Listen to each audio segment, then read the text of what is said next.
dañu am benn défaut mooy duñu faj borom barke ku ñu yàpp la ñuy faj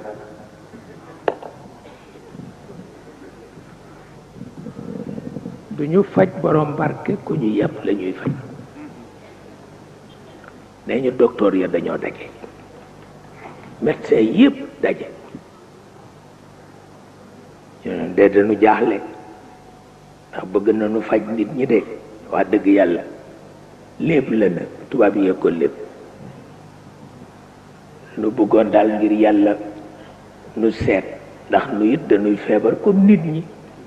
te dañuy soxla ordonnance comme nit ñi ndax sunu bopp ak sunu njaboot te it bëgg faj nit ñi it ba ñu wér nanu seet naka lan koy defee ba xam bitim réew la nuy dem wala fu nuy dem nu dimbalenu ba nu am doole faj nit ñi faj sunu bopp ba ñu d'accord ci loolu am ca kenn ku leen di yéen daal yéen a tardé rek ñu ne ko lu tax mu ni yii ngeen di wax yépp ak baax la te baax jeex na ñu ne ko ba nooy def mu ne maa ngi wuti clinique pour di jaay jàngoro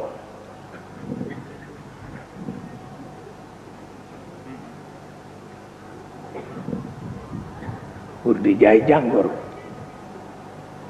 waaye ba ca déwén saa mujj na ñoom ñu ñee ko ndax li mu jaay ci jàngoro la mu caam ci alal kenn xamul na mu toll ku bëgg a feebar rek ñëw ni ko docteur dama bëgg a feebar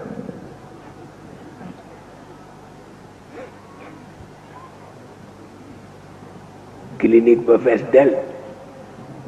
kenn amatul foo taxaw ñu ni man si biiru laa bëgg ñu ni lii man lii laa bëgg am ca kenn nag ndeysaan ku toll ca parenteer ba ma ko naan docteur c'est moi qui étais venu vous voir l'année dernière. Vous m'aviez donné de la grippe que j'ai gardé tout l'hiver. Mais malheureusement, je ne suis pas mort. Je connais votre patron. Il a beaucoup plus de chance que moi. Il est mort la semaine dernière.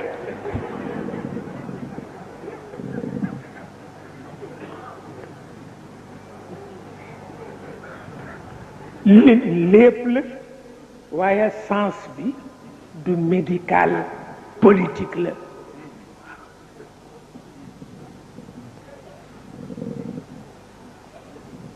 moom la ba tax na kon nag yooyu lu mat di bàyyi xel la